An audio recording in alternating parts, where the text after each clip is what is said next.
She used her sermon to treat us like vermin. Our video of the day comes from the National Prayer Service, where Episcopalian Bishop Marianne Buddy, typical priest, used her priestly pulpit to lecture Trump about the evils of his new administration. Roll it, Gladys. I ask you to have mercy upon the people in our country who are scared now. There are gay, lesbian, and transgender children in Democratic, Republican, and independent families, some who fear for their lives. The people who pick our crops and clean our office buildings, they may not be citizens or have the proper documentation, but the vast majority of immigrants are not criminals. I ask you to have mercy, Mr. President. Oh, they do our dishes. Well, that was infantile. But you know, she kind of looks familiar to me. Was she once a news reporter for WKRP in Cincinnati? She later went on CNN to explain herself. I was looking at the president because I was speaking directly to him. I was also, frankly, as you do in every sermon, speaking to everyone who was listening through that one-on-one conversation with the president, reminding us all that in the people that are frightened in our country, the two groups of people that I mentioned are our fellow human beings, and that they have been portrayed in all throughout the political campaign in the harshest of lights. Harshest of lights? I've seen more attractive bishops on a chessboard. What did Trump think of this speech? What did you think? Did you like it? Did you find it exciting? Not too exciting, was it? I didn't think it was a good service. Yeah. No. They could do much better. You know, though, Trump has changed. I mean, he didn't even call her ugly, so it's a start. But if she wants to push lefty talking points from the pulpit, just wait a few weeks. Save it for Joe Biden's eulogy. Oh, we're all gonna die. Jamie, so trans kids are in danger. I don't think any of them were shot in the head, like the person she is basically admonishing. Yeah, that's a good point. I was confused at a lot of stuff. She was like, I had a one-on-one conversation with him and everybody. And like, I don't know if it's what, I don't think he got to talk back, so I don't know how it's. Yeah. She said she's Episcopalian? Yeah. I don't know. I think that's, you worship Joe Piscopo. It's, is that what that is? Yeah, I think you're right. I know Lutheran is you worship Luther Vandross, but I wasn't sure about it. I think bishops should only be allowed to move diagonally. If no matter what side of politics you're on, it was boring. Yeah. There was one point I saw the Jesus on the cross statue peek at his watch. And I go, this is boring. In all seriousness, she brings up like a passage in the Bible where she kind of says, like, you know, God teaches us to be merciful to the stranger. But that maybe, I don't think God was talking about like vans with tinted windows. Yeah. And stranger danger and all these things. Like, I mean, we kind of tried that, right? Yeah. With immigration, and there's been some problems with it, and that's why like things that have to be done. I just felt like there's like a time and a place for something like that, right? There's a time and a place to things Biden's never sure of.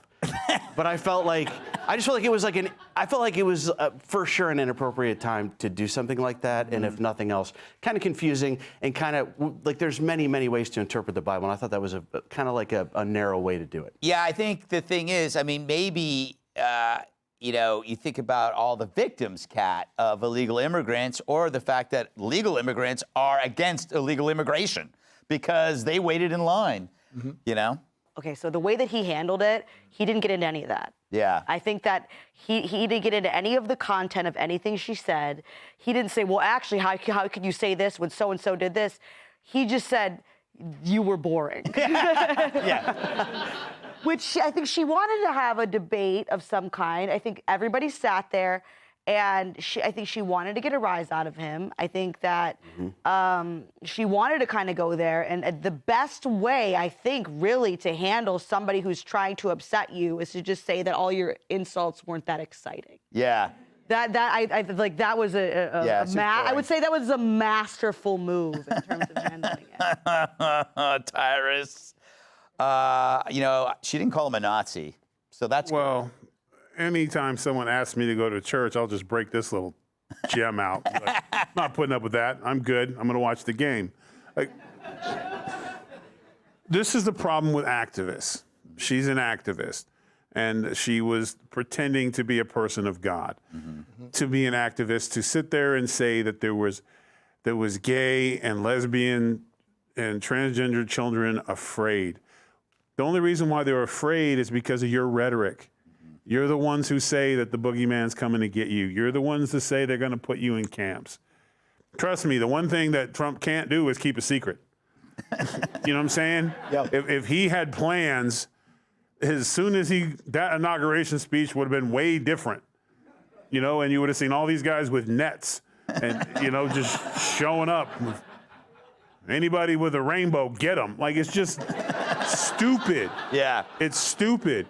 Your parents used to do this to us. Don't look under the bed. There's a boogeyman. He's going to get you. That's why you have to stay in bed. There's a boogeyman. There's a boogeyman. There's a boogeyman. And it's all well and fine until I finally looked under the bed, and it wasn't a boogeyman. It was her boyfriend, and I beat the hell out of him. But I was never afraid of the boogeyman after that. So, but that's what they do. She is responsible. The activists are the problem. They're the one trying to convince us, because the idea that lesbians and gays and trans people didn't vote for President Trump, you are a moron if you don't think that's true. They did in big numbers. Yeah, Jamie and Tyrus both, there's something about the activist doesn't know time or place. They believe that you have to be self-actualized even when you're ordering coffee at Starbucks. It's like, I am an activist all the time, including when I'm in Mass, which is always that. I think that's the woke virus at its worst. Yeah, and Trump was set up. I mean, this was not the time nor the place. Trump was set up. The cathedral knew this was going to happen because this bishop has done this many Shouldn't they have vetted it times. better? They should have been vetted. It should have been. They should have notified the Trump family. They should have notified other people. We had Lorenzo Sewell on, who was, by the way, the black pastor who gave the benediction at the inauguration, who was wonderful. He was in the Mass, and he was appalled. He said, this is not the time. It is not the place for you to bring up politics. And when you say it's a debate, he does not have any power to debate back. Maybe at some point in time he will, but he doesn't have, that's not the right place to do that authority. It's not proper. Well, I think tomorrow we're going to have Joe Piscopo on live to talk about if is he upset that his own church has acted so dishonestly. You're going to need an extra chair for his hairpiece. I think it's a weave. Hey, Greg, I have a question. Why do no activists look like they're active? That is a good point. Too busy fighting the cause. All right, up next, Trump says bye-bye to DEI. If you'll be in the New York area and would like tickets to see Gutfeld, go to foxnews.com/Gutfeld and click on the link to join our studio audience.